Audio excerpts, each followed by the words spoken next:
You're up and coming artist. What did you say you want to do? I say invest in some assets as opposed to trick off my money on some liabilities like diamonds. You know what I'm saying? Cars that lose value as soon as you drive them off the lot. So you're trying to get land. Exactly, homie. A real asset. Take care of my peoples, cause you know it look good, but at the end of the day, you losing value, homie. It ain't appreciating. It's depreciating. It's losing value. What do you think? Why do you think it's so hard for people to get that message? You know, I mean, one and a half, you get guys that say they got to impress the females. Female ain't trying to talk to you unless you blinged out. On the other hand, you got other people feel like they got to show off to the homies and impress them with their riches. I mean, what do you think is how do we get that out of that mindset? Man, I feel like that's insecurity. Material things ain't nothing. You feel me? At the end of the day, it's who you is. You know, you wasn't born with it, you gonna die without it. So, if you feel you need some diamonds or some jewelry to get at a female, it's because you feel you lack something within yourself. You know what I mean? So, all that, as far as that angle, it's like I feel that's insecurity. Now, talk a little bit about yourself, man. You out here, what you say, Slauson, right off Crenshaw and all that, right? What? He's Egyptian? No, oh, you know. East Africa. Oh, see, she got it all wrong. She got the continent right, though. Yeah, you got the continent. Okay, well, she said he's Egyptian. Ethiopia is a little bit different, man. It's a little bit over to the west. She didn't take classes It's there. all good, though. She got the continent right, though. You know what I mean? I'm African, but I'm from LA, though. You know what I mean? All right, talk a little bit about it. Nipsey wasn't just a rapper, he was a revolutionary. Nipsey Hussle changed the game by doing what many artists are too afraid to do. He owned his masters. While most signed their rights away for fast cash, Nipsey bet on himself and on his community. Today, I'm going to be breaking down how Nipsey Hussle built black wealth by owning his music masters, as well as talking about where his money is going today and why his legacy still matters. Stay tuned. My real name, it means God will rise. It's Ermius, though. That's how you say it. Oh, that's how you say it? Ermius, yeah. Ermius. Yeah. How do you say your last name? Askadon. I was like, how Yeah. do you say Askadon? That's sexy. Yeah, okay. That's right. No, I'm right here because I know you went with that. Born August 15, 1985, but known professionally as Nipsey Hussle, he was a West Coast Black American rapper, entrepreneur, and father. Nipsey was pretty much an independent artist for most of his career. However, Nip was with Epic Records for a short period of time early on in his career. Nip is most famously known for independently releasing his mixtapes before hitting it big. Nipsey Hussle released his first mixtape called Slauson Boy in 2005. And then he would go on to release other mixtapes such as Bullets Ain't Got No Name, Volume 1, Volume 2, and Volume 3 in 2008. And then he would go on to release an additional mixtape, The Marathon, in 2010. The Marathon Continues in 2011. Crenshaw in 2013. And Mailbox Money in 2014. One of many notable highlights of Nipsey's career is his marketing. He, in an interview, basically went on to say that he read a book called Contagious. You guys should see it on the screen. I have not read the book yet. I do plan on reading the book. It sounds like a really good book, but in this interview, he goes on to explain how he got the concept to sell one of his mixtape. I believe it was the Crenshaw mixtape. In 2013, he started selling that mixtape for $100. And obviously doing that garnered a lot of attention. And so, because of that attention, it also garnered the attention of Jay-Z, who ended up buying 100 of them. And so Nipsey Hussle basically ended up making over $100,000 off of that mixtape, all because one, he believed in himself, and two, he was equipped with the tools from reading a book called Contagious.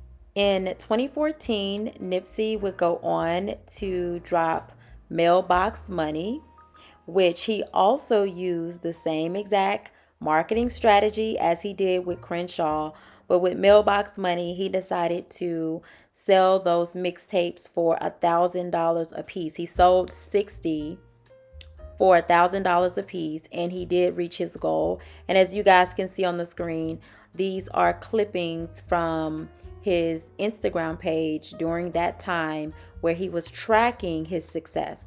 So again, another highlight within his career where he was able to take something that he read out of a book and apply it. In the music business, Nipsey understood that the word masters meant control. So when an artist owns their masters, they own the rights to their recordings and the money that comes with it. But with most artists, especially artists of the past, they never see that money because they sign it away for an advancement or, like a car, gold chain, a house, cash, things like that. And so they never really understand or become aware until it's too late that the label is the one who makes the real money. So with Nipsey, he saw the game for what it was early on in his career, and he became hip to how the music labels preyed on young artists and took advantage of them. So, when he came to this realization, he paired that with knowing his power and his value, and that led him to turn down multiple major label deals so that he would have full ownership of his masters. Nipsey's strategic thinking and business savviness allowed him to stay independent, which also resulted in him dropping his own mixtapes and building his fan base from there, so that the fan base that he built was locked in, and he was able to do the marketing strategy that he did with Crenshaw, where he sold those tapes for $100 a pop, and then also where he did the same thing again, and he was able to sell his Mailbox Money mixtape for $1,000. He sold 60 copies, maybe more. And so just so you guys know the full story behind the $100 mixtape. So in 2013, when Nipsey released the Crenshaw, he did the unthinkable, right? He released it and he was selling them for $100 a pop, and people laughed. And of course, he had a lot of critics, and they called it a publicity stunt. However, Nipsey, and he was able to turn it into some type of a movement where he called it Proud to Pay. And so by making it into a movement, right, something that people could believe in, people wanted to support and get behind, guess what? I mentioned this earlier, but again, I want to kind of lay out exactly how it happened. But Jay-Z believed in it so much that, like I said, he bought 100 copies. And just by people knowing that Jay-Z believed in Nipsey Hussle's work and creativity so much that he bought 100 of those copies. Guess what? Now you got a bunch of people saying, wait, if Jay-Z is locking in, maybe we need to take a look at him. Maybe we need to, And so again, it was, you guys got to give credit where credit is due. It was genius. And just like that, Nipsey made $100,000 without a label off of one mixtape. He proved that if you create value and you own your product, you don't need a middleman. But Nipsey didn't stop there. He didn't just stop at the music. He ended up taking that money and reinvesting the money back into his neighborhood. He opened up the Marathon clothing store right on the corner of Slauson and Crenshaw. Then he went on to buying the entire plaza that the store sat on. His plan was affordable housing, local jobs, and a cultural pub for the Black community. He didn't just talk about Black empowerment, he funded Black empowerment. In 2018, Nipsey Hussle released his only studio album called Victory Lap. The album was nominated for Best Rap Album at the Grammys Awards in February 2019. On March 31st, 2019, Nipsey Hussle was unalived outside his store that he owned called the Marathon Clothing Store. That day, he left a legacy built on ownership. Because he kept his masters, his family still receives his royalties from his music. Specifically, Nipsey Hussle's estate will go towards his 2 children, Cross and Imani. Cross and Imani were both listed as his sole beneficiaries, and so therefore they will split his estate 50-50. He made sure his work would keep working for his kids, his people, and for his neighborhood. The story is a blueprint, a reminder that Black wealth starts with ownership. Ownership of your music, ownership of your name, and ownership of your block. In conclusion, Nipsey didn't wait for a seat at the table, he built his own.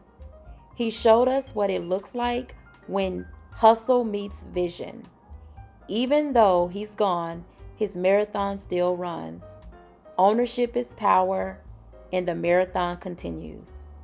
Could not close out this video without first noting that Nipsey Hussle has won 2 Grammys in the year 2020 at the 62nd Grammy Awards.